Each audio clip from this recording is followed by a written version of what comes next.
2021 সালের সেপ্টেম্বরে জন্ম হলেও এর 3 বছর পর ছেলেকে প্রকাশ্যে আনলেন টলিউড অভিনেত্রী নুসরাত জাহান। নুসরাতের ছেলের নাম ঈশান দাশগুপ্ত। 2021 সালে জনপ্রিয় এই অভিনেত্রী মা হওয়ার কথা জানালেও ক্যামেরার সামনে আনেননি ছেলেকে। অবশেষে সদ্যগত মা দিবসেই ছেলের ছবি প্রথমবার প্রকাশ্যে আনলেন নুসরাত। জানা যায়, নিখিল জরিনের সঙ্গে বিচ্ছেদ হতেই যশ দাশগুপ্তর সঙ্গে সম্পর্কে জড়ান নুসরাত।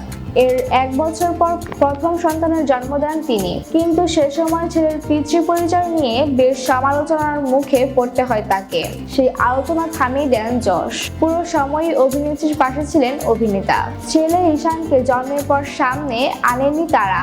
মা দিবসে প্রথম সামনে এলো ছেলের ছবি। সাদা টি-শার্ট পরে মায়ের কোলে বসা ছোট্ট ঈশান।